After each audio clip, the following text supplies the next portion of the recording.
That's all trip. இது ஒரு auto மற்றும் கேப் புக்கிங் ஆப். டிரைவருக்கும் பேசஞ்சருக்கும் நடுவில் இந்த ஆப் இருந்துகிட்டு ரேட்டை தீர்மானிக்காம டிரைவரே ரேட்டை தீர்மானிக்கலாம். பேசஞ்சரும் அவங்க அர்ஜென்சியை பொறுத்து முடிவு எடுத்துக்கலாம். கீழே டிஸ்கிரிப்ஷன்ல இருக்க லிங்கை கிளிக் பண்ணி தட்ஸ் ஆல் ட்ரிப்பை டவுன்லோட் பண்ணி. ரவி, இந்த தேர்தலை பொறுத்த வரைக்கும் மக்கள் ஒரு புதுமையான ஒரு விஷயத்தை நோக்கி போவாங்க. தன்னுடைய கட்சிக்கு மிகப்பெரிய வெற்றி கிடைக்கும். வெளியில் வந்து பிரச்சாரம் பண்ணணும் தேவையில்லை. டிஜிட்டல் மயம் ஆயிடுச்சு. நான் சொல்கிற கருத்து உடனடியாக போய் சேருது. அப்படிங்கிறது விஜயோடைய வியூகம் இந்த இடத்துல சரியாக தானே போகுது? கண்டிப்பாக சரியாக போகும். இதை ரஜினிகாந்த் உணர்ந்துருக்கணும். ஆக்சுவலாக அவர் வந்து நான் 16 இடத்துல கூட்டம் போடணும், கொரோனா இருக்கிற காலத்தில் நான் அப்படி போட்டிருந்தேன்னா நிறைய உயிர் சேதம் வந்திருக்கும். ரஜினிகாந்த் யாரை சொன்னீங்க? இல்லைங்க, நான் எங்கள் தலைவர் ரஜினிகாந்த் பற்றி சொன்னேன். எங்கள் சூப்பர் ஸ்டார் ரஜினிகாந்தை பற்றி சொன்னேன். அவர் உணர்ந்திருந்தாருன்னா 2021 அவர் ஒன்று பேசினார்னா பேசி முடிக்கிறதுக்குள்ளே அது வந்து குக்கிராமங்களுக்குள்ளே போகுங்கிறது உணர்ந்திருந்தால் ஏற்கனவே அந்த மாற்றம் வந்திருக்கும். ஏன்னா அவர் அரசியலுக்கு வர்றதுக்கு ஒரு காரணம் சொன்னார், 2 காரணம் சொன்னார். 83 பேட்டியில் வந்து சிஸ்டம் சரியில்லைங்கிறத சொல்லிவிட்டு அதை வலியுறுத்திட்டு ஆன்மீக அரசியல்னு ஒரு தெளிவான ஒரு விஷயத்த சொன்னார். ஆனால் அது விஜய்க்கு ஒத்து வருமானு கேட்டால் 2 காரணம் மட்டும் விஜயால் சாதிக்க முடியும். இப்போ நாளைக்கு அவர் கிளம்பி ஏதாவது ஒரு வெளிநாட்டுக்கு போயிட்டு தேர்தலுக்கு முந்தின நாள் வந்தால் கூட இந்த எழுச்சி அப்படின்னு அவருடைய ரசிகர்கள் மத்தியில் இருக்கிறது அப்படியே இருக்கும். எந்த ரஜினிகாந்த் வந்து எழுச்சி ஏற்படணும்னு சொல்லிட்டு அதற்கு பிறகு சாணக்கியாவுடைய ஆண்டு விழாவில் போய் எழுச்சி வந்துருச்சு அப்படின்னு சொன்னாரோ அந்த எழுச்சி விஜய் பொறுத்த வரைக்கும் கண்டிப்பாக இருக்குது. ஆனால் அதனுடைய அளவுகோல் என்ன அப்படின்னு பார்த்திங்கன்னா, நான் பல முறை சொல்கிறேன், அவருடைய ரசிகர்களுடைய எண்ணிக்கை வந்து 85 லட்சத்தை தாண்டறதுக்கு வாய்ப்பு இல்லை. அப்போ 6 கோடி வாக்காளர்கள் 95 லட்சத்தை நீக்கிட்டீங்க. 5 கோடியில் இவங்க வந்து ஒரு 85 லட்சம் பேர் இருக்காங்கன்னு சொன்னால், ஒரு நம்ம சீமான் ஐயாவுக்கு ஒரு 25 லட்சம் கொடுத்துட்டீங்க அப்படின்னு சொன்னால் மீதி இருக்கிறது திமுகவும் அதிமுகவும் தான். அவங்க தான் அதை வந்து அவங்க கோட்டையில் அதிகமாகவும் இவங்க கோட்டையில் கம்மியாகவும் பகுத்து பிரித்து கொள்ள போகிறார்கள். ஸோ நிதர்சனம் வந்து 2வது இடத்திற்கான போட்டி தாவேகாவுக்கும் திமுகவுக்கும்ங்கிறதுல எந்த மாற்று கருத்தும் இல்லை. ஆனால் முதல் இடத்துக்கு வருவதற்கு வெறும் 85 லட்சம் வாக்காளர்கள் போராதுங்கிறது தான். 85 லட்சம் வாக்காளருக்கு நான் ஏற்கனவே பல முறை அந்த கணக்கு சொல்லியிருக்கேன். 850 ஸ்க்ரீனு, 10 நாள், 3 காட்சி, 300 சீட்டுன்னு கணக்கு போட்டிங்கன்னா அவ்வளோதான். ஒரு நிமிஷம் சார், இப்போது திமுக வீழ்த்த தாவேகாவால் தான் முடியும் அப்படின்னா நீங்கள் முதல் இடத்துக்கு அதிமுக வந்துடும் அப்படிங்கிறத எதை வச்சு சொல்கிறீங்க? 2 காரணத்துக்காக. ஒன்று, திமுக இது வரைக்கும் 5 வருடம் ஒரு நாள் சட்டசபையில் உட்கார்ந்ததில்லை, எம்ஜிஆர் அவர்களை விரட்டி அடித்த பிறகு. அந்த ஒரு காரணம் சரித்திர நிகழ்வு. சரி, 2வது காரணம் அதிமுக எப்படி வரும்னு சொல்கிறீங்க? 2வது காரணம் வந்து 20 + 18 2024 பிரிஞ்சிருக்கும் போது வாங்கியிருக்கோம். 2019 விட 21 அதிகமாகவும் 21 விட 24 அதிகமாகவும் வாக்கு வந்து இந்த கூட்டணிக்கு வந்திருக்கு. ஆனால் 2019 விட கம்மியாக 21 24 கம்மியாக திமுகவுக்கு வந்திருக்குங்கிறது நிதர்சனமான உண்மை. இந்த 2 காரணம் தான் திமுக எப்படியும் ஆட்சியில் அமரப்போவதில்லைங்கிறதுக்கான முக்கியமான ஒரு விஷயம். இன்னொரு காரணம் நீங்கள் புரிந்து கொள்ளலாம், ஒரு வாக்குறுதிகளை பற்றி கவலைப்படாமல் இருந்தது தான் திமுக. கொடுக்கும், அதற்கு பிறகு இப்போ 2 ஏக்கர் நிலம் கொடுக்குறேன்னு சொல்லிட்டு கையளவு நிலமாவது கொடுக்குறேன் அப்படின்னு பேசக்கூடிய அளவுக்கு தைரியம் திமுக உண்டு. ஆனால் இந்த வாட்டி கடைசியாக ஒரு 3 மாதமாக பார்த்தீங்கன்னா ஓய்வூதியத்தை பற்றி பேசுகிறாங்க, இங்கே போராட்டம் வருது அதுக்காக பேசுகிறாங்கங்கிற ஒரு பய உணர்வு அவங்கக்கிட்ட தெரியறது. விஜயை பார்த்து திமுக பயப்படுவதற்கான திமுக பெரிய கட்சி. ரவி சார், நான் இது கேட்டல, அதிமுக வாக்குகளை தன் பக்கம் கொண்டு வர்றதுக்கு இந்த நாட்டில் எம்ஜிஆர், காமராஜர் இவங்கெல்லாம் இருந்த இடத்தில் யாரோ ஒருவர் இருக்கிறார் அப்படின்னு எம்ஜிஆருடைய அடுத்த அரசியல் வாரிசா தன்னை அவர் என்ன முன்னிறுத்திக்கிறார். அப்போ எம்ஜிஆருடைய ரசிகர்கள் அதிமுகவுடைய வாக்கு அப்படிங்கிறது நீங்க சொன்ன அந்த நம்பர்ல இருந்து மேக்சிமம் தாவேகா பக்கம் வரும்ல. இன்னைக்கு அதிமுகவுடைய அந்த நம்பர்ஸ் அப்படியே இருக்குங்கிறது எப்படி? அதிமுக தொண்டனை பொறுத்த வரைக்கும் அவனுக்கு எம்ஜிஆர் சொன்ன திமுக ஒரு தீய சக்திங்கிறது மட்டும் ஞாபகம் இருக்கிறதோட இல்லாம கடந்த 3 தேர்தல்களாக திமுக எப்படி ஜெயிச்சதுங்கிற கோபம் அவனுக்குள்ள இருக்கும். அதுக்கு விஜய் ஒரு மாற்றாக இருப்பாருங்கிற எண்ணம் வரவே வராது. விஜய்க்கு 2 ஆப்பர்ச்சுனிட்டி ஏன் வராதுன்னு நான் சொல்லி, தீய சக்தி திமுக தான். ஆமாம், திமுக தான் இருக்கக்கூடாது. ஏன் விஜய் இருக்கக்கூடாது, இன்னொரு கட்சி வரக்கூடாது? நான் ஒன்றே ஒன்று சொல்கிறேன், யாராக வேண்டுமானாலும் எம்ஜிஆராக மாறலாம். ஆனால் எம்ஜிஆர் மாதிரி ஜெயிக்கணும் அப்படின்னு சொன்னால் ஒரு பக்கம் ரசிகர்கள், இன்னொரு பக்கம் அறிவாளிகள், ஸ்டேட்ஸ்மேன்ஸ்னு வைத்து கொண்டு ஒரு அரசியல் நடத்தினா தான் உங்களால் அதை மேலே கொண்டு வர முடியும். எம்ஜிஆருடைய அரசியல் வெற்றிக்கு பல காரணங்களில் முக்கியமான காரணம் இதுதான். அதை இவர் இன்னி வரைக்கும் செய்ததாக எனக்கு தெரியல. கேள்வி என்னென்னா, இப்போ நேபாளத்தில் ஜென்செட் வந்தது அப்படின்னு சொன்னால் இப்போ ஒன்றுமே வேண்டாம். இப்போ பங்களாதேஷில் ஒரு தேர்தல் நடந்ததுன்னா அந்த ஜென்சி போராட்டம்ங்கிறது அர்த்தமே இல்லைங்கிறது புரிய ஆரம்பிச்சிடும். அதே மாதிரி தான் இந்த தேர்தல்லையும் நடக்க போகுது. விஜயை பொறுத்த வரைக்கும் அவர் இப்போ கூட்டணி இல்லைங்கிற ஒரு நிலைமைக்குள்ளே இருக்கார்.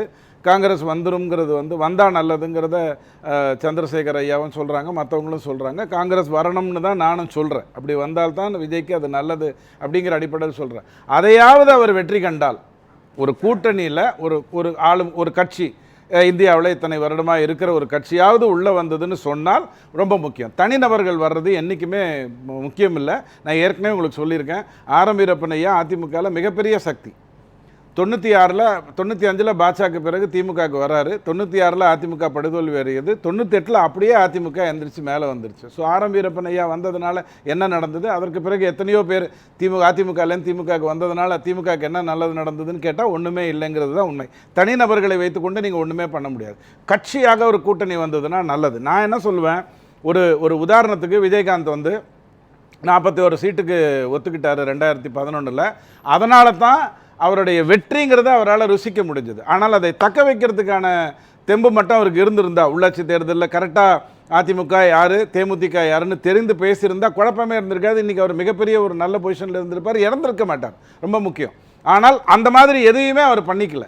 சிவாஜி கணேசன் ஐயாவுக்கு 50 சீட்டு கொடுக்கப்பட்டதாக இப்போ ஒரு பேச்சு 1989 ஏற்றுக்கொண்டு திமுக கூட்டணிக்குள்ளே அவர் வந்திருந்தாருன்னா இன்றைக்கி சிவாஜி ஐயாவுடைய கட்சிங்கிறது இருந்திருக்கும். அதையும் அவங்க செய்யலை. யார் பேசினாலும் எதையும் கேட்கல. பாலில் தேன்னா தேன் பாலில் விழப்போதா, இல்லை வாழைப்பழம் பாலில் விழப்போதா, ஏதோ ஒன்று விழணும்னு நினைத்தது 2016 விழாமல் போட்டது விஜயகாந்த் ஐயா கட்சியை பொறுத்த வரைக்கும் இன்றைக்கி அவங்க எந்த கூட்டணியோடும் பேரம் பேச முடியாத அளவுக்கு கொண்டு வந்து நிறுத்திருக்கு. இது விஜய்க்கு நடக்கக்கூடாது அப்படின்ற மாதிரி இருந்ததுன்னா விஜய்க்கு ஃபஸ்ட்டு ஒன்று தெரியணும். ஆனால் விஜய்கிட்ட மோர் கான்ஃபிடென்ட்டாக இருக்காரு சார். பாருங்க, நான் எண்ணிக்கையே சொல்லிட்டேன், நீங்கள் மறுதளிச்சு சொல்லுங்கள். நான் ரசிகர்னு கொச்சப்படுத்தலைங்க. டாக்டருக்கு பேஷண்ட்டு, இன்ஜினியருக்கு கிளைண்ட்டுங்கிற மாதிரி ஒரு சினிமா நடிகருக்கு ரசிகர்களில் தப்பு இல்லை. அவங்க தொண்டனா மாறுறதுக்கான வேலையை ஆல்ரெடி கரூர்லேயே பண்ணிட்டாங்க. பாதி தொண்டர்களாக அவங்க மாறிட்டாங்க, அரசியலை நிறையா பார்த்துட்டாங்க. நான் அப்படி கொச்சப்படுத்தலை. ஆனால் அவருடைய ரசிகர்கள் நீங்கள் எத்தனை சொல்கிறீங்க? இத்தனை காட்சி, இத்தனை எண்ணிக்கை தானே. அந்த 85 லட்சம் வச்சுக்கிட்டு எப்படி நீங்கள் 4.5 கோடி மீதி இருக்கிற வாக்குகளை அடிச்சு தள்ளிட்டு வெளில வந்துருவீங்க? ரசிகர்கள் தான் அப்படின்னு சொல்றீங்களா சார்? எவ்வளவு அரசியல் கட்சியிலிருந்து அவர்கிட்ட போய் சேர்ந்திருக்காங்க. விஜய் அவங்க தொண்டர்கள் போயிருப்பாங்க கிராமத்தில். அதை தாண்டி பல முதியவர்கள் கூட என்ன பண்றாங்க, விஜய்க்கு அப்படின்னு சொல்றாங்க. இந்த 85 லட்சம்னு நான் சொல்றத 10 நாள் அவருடைய திரைப்படம் ஓடி ரொம்ப வருடம் ஆயிடுச்சு. 10 நாள் 850 ஸ்க்ரீனில் 3 காட்சி ஓடி ரொம்ப வருடம் ஆயிடுச்சு. மெர்சலுக்கோ பிகிலுக்கு அப்புறமா எந்த படமும் ஓடலை. இருந்தாலும் நான் 85 லட்சம்னு சொல்கிறதே இவங்களெல்லாம் சேர்த்து தான். பையன் அப்பாவை கூப்பிட்டு வருவான், அம்மா ஒத்துக்க மாட்டாங்க, அல்லது அம்மாவை கூப்பிட்டு வருவான், அண்ணன் ஒத்துக்க மாட்டாங்கிறதெல்லாம் சேர்த்து தான் இந்த 85 லட்சம்ங்கிறத நான் உங்களுக்கு சொல்கிறேன். இதுதான் உங்கள் எண்ணிக்கைங்கிறது உங்களுக்கு தெரியாதா? டிக்கெட் வித்த கதை உங்களுக்கு தெரியாதா? இத்தனை பேர் தான் வந்திருக்காங்கிறது உங்களுக்கு தெரியாதா? அப்ப தெரிந்த பிறகு சொன்னீங்க, இப்படிதானே எம்ஜிஆரையும் சொன்னீங்க. நான் எம்ஜிஆர் கூட இருக்கிறதெல்லாம் ரசிகர்கள். எம்ஜிஆரோட சொன்னது நான் இல்லைங்க, அது திமுகல இருக்கிறவங்க தான் அப்படி சொன்னாங்க. அவர் சொல்றாரு, இப்படிதான் வச்சீங்க, அதே டப்பாவை இப்பவும் என்ன பண்றீங்க? இல்ல இல்ல, எம்ஜிஆரை கொச்சைப்படுத்தியதோ கேவலப்படுத்தியதோ திமுக, மத்த யாரும் கேவலப்படுத்தல. அவர் கொச்சைப்படுத்தன்னு சொல்ல, அன்னைக்கே ஒரு சினிமால இருந்து வந்திருக்கிறதுனால இந்த மாதிரி தான் எம்ஜிஆரை நடத்தினாங்க. அன்னைக்கு திமுக இருந்தவங்க இன்டெலெக்சுவல், திமுக ரசிகன் தான் இருந்தாங்க. திமுக அப்படி நடத்தியதுங்கிறதுல மாற்று கருத்து இல்லை. காங்கிரஸ் அப்படி நடத்தலை, கம்யூனிஸ்ட் அப்படி நடத்தலை. கூட்டணியில் கம்யூனிஸ்ட் முதலே போய் எம்ஜிஆரோட இருந்தாங்க. ஏன்னா எம்ஜிஆர் ஒரு அரசியல் வாழ்க்கையை பார்த்துட்டு தான், அதற்கப்புறம் விரட்டப்பட்ட பிறகு, தூக்கி எறியப்பட்ட பிறகு தான் அவர் கட்சியே தொடங்குறாரு. அவருக்கு அரசியல் வரணுங்கிற உண்மையான எண்ணமே கிடையாது. விரட்டி அடிக்கப்பட்டதுனால தான் அவர் அந்த இதுக்கு வந்தார். அதுக்கப்புறம் ஒரு வழி பண்ணிட்டு போனார். ஆனால் இவருக்கு அப்படி கிடையாது. இவர் தான் அரசியலுக்கு வரணுங்கிற எண்ணத்தோடு தான் வராரு. இப்போ டபுள் இன்ஜின் உடனே நான் வந்து டாப் இன்ஜின் அப்படின்னு சொல்லிட்டா, ஐயா சொன்ன மாதிரி டி ராஜேந்திர ஐயா பேசுகிற மாதிரியான ஒரு விஷயந்தான். பிஜேபி ட்ரிபிள் இன்ஜினில் போயிட்டு இருக்குது. முனிசிபலையும் சேர்த்து வெற்றி பெற்று கொண்டு போய்கிறது. அதன் உள்ளர்த்தம் தெரிந்து நீங்கள் பதில் சொல்லணும். மத்திய அரசினுடைய இப்போ இது இல்லாமல் நீங்கள் மாநில அரசை நடத்த முடியும். நேர்மையாக மாநில அரசு 50% ஜிஎஸ்டி வச்சே நடத்த முடியும். அதற்கான திட்டங்கள் உங்ககிட்ட இருந்ததுன்னா எனக்கு இன்ஜினே வேணாங்கன்ட்டு போயிடலாம். ஒரு பாமரன்ட்ட போய் ட்ரெயின்னா என்னன்னு கேட்டு பாருங்க. ஐயா, ஒரு இன்ஜின் இருக்கும், 10 டப்பா இருக்கும்னு அவன் சொல்லுவான். பாமரன் யார்கிட்டையாவது போய் கேட்டிங்கன்னா ட்ரெயின் என்றால் என்னன்னா ஒரு இன்ஜினுங்க, 10 டப்பா இருக்கும். இந்தியாவில் 28 டப்பா இருக்குது. அதாவது மாநிலம், இன்ஜின்ங்கிறது இன்ஜின். இதை புரிந்து கொண்டு பேசணும். ஸ்டாலின் ஐயா சொல்லிட்டாருங்கிறது உடனே இவர் நான் டாப் இன்ஜின்னு பேசிடக்கூடாது. ஒரு நாட்டை எப்படி நடத்த போகிறோம்? உங்களுடைய கனவு என்ன? ஒரு வீட்டுக்கும் இந்த மாதிரி பைக் இருக்கணும், இந்த மாதிரி ஒரு எண்ணம் இருக்கணும்னு கனவு இருக்குன்னா அதற்கான நிதிகளை எங்கிருந்து கொண்டு வர போகிறோம்? இப்போ தெளிவு இல்லையா? முன்ன மாதிரி கிடையாது. ஜிஎஸ்டினா 100 ரூபாய் நீங்கள் வரி கட்டினா 50% இங்கே வரும், 50% அங்கே போகும், அதில் திருப்பி 41% திரும்பி வரும். தெளிவான ரூட்டில் போயிட்டு இருக்கா இந்தியா. அப்போ நான் எப்படி இதை செய்வேங்கிற ஒரு எண்ணம் வரணுமா வேண்டாமா? ஏதாவது ஒரு காரணம் இருக்கணும்ல. அரசியலுக்கு நான் வந்த காரணம் திமுக என்னுடைய அரசியல் எதிரி, ரொம்ப சந்தோஷம். பிஜேபி என்னுடைய கொள்கை எதிரி, ரொம்ப சந்தோஷம். அதுக்கு அடுத்தது என்ன? நான் திரைப்படம் எடுப்பதற்கான காரணம் இது. ஆனால் படத்தில் நான் என்ன சொல்ல போறேன் அது முக்கியம் இல்லையா? பிஜேபியை கொள்கை எதிரின்னு சொல்றாங்க. அதே நேரத்தில் மத்திய அரசோடு நாங்க இணைந்து பயணிக்க மாட்டோம், மத்திய அரசுக்கு எதிராகவே குரல் கொடுப்போம்னு விஜய் எங்கேயும் சொல்லல. இங்க பாருங்க, அப்படி சொல்லக்கூடாது, சொல்லவும் மாட்டாரு. விஜய்க்கு ஓரளவுக்கு இந்தியாவை பற்றி உலக அறிவும் இருக்கு. அவர் அந்த மாதிரி எல்லாம் பேசிட மாட்டாரு. தமிழ்நாட்டை தனியா பிரிச்சுட்டு போயிடலாம் அப்படின்னு சொன்னதே ஒரு அட்ஜஸ்ட்மெண்ட் தானே. நாங்க ரெண்டையுமே என்ன பண்ணிக்குவோம், சமாளிச்சு போய்க்குவோம் அப்படிங்கிற ஒரு புரிதல் தானே. நீங்க நான் அரசியலுக்கு வர்றேன், இதை செய்ய போறேன். இன்னைக்கு அவருடைய 3வது வருடம் பேர் வைத்த போது நான் இதே தொலைக்காட்சியில் அன்னைக்கு உட்கார்ந்து விவாதிக்கிறேன். அவருக்கென்று ரசிகர்கள் இருக்காங்க. திமுகவை பயன்படுத்தக்கூடிய அளவுக்கு அவரிடம் ஒரு ரசிகர் கூட்டம் எப்படி இருக்குன்னா, திமுகவில் இருக்கக்கூடிய பெண்கள் வாக்கு பொதுவாக திமுகவுக்கு போகாது.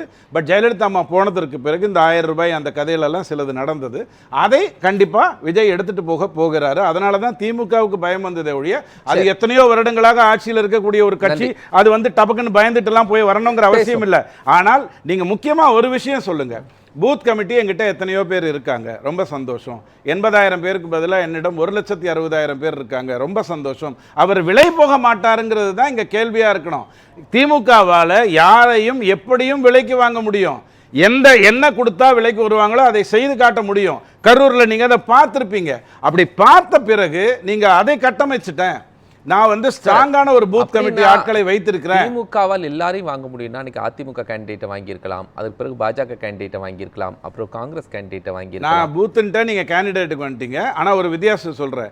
எம்ஜி அதிமுகவை பொறுத்த வரைக்கும் நீங்க சொல்ல அந்த பூத்லயே சொல்லலாம், பூத்ல எல்லாரையும் விலைக்கு வாங்கிட்டாங்களா? பிஜேபியை பொறுத்த வரைக்கும் அதை பண்ண முடியும், நாதாகாவை பொறுத்த வரைக்கும் அதை பண்ண முடியும். அதிமுகலயே அதை பண்ண முடியாதுன்னா ரத்த நாணங்கள்லயே அவங்க மனசுக்குள்ள இருக்கு. விலைக்கு வாங்கிட்டாங்களா? இந்த பாருங்க, போன தேர்தலை பொறுத்த வரைக்கும் 1,00,000 வாக்கு கோயம்புத்தூர்ல நீக்கப்பட்டிருந்தது.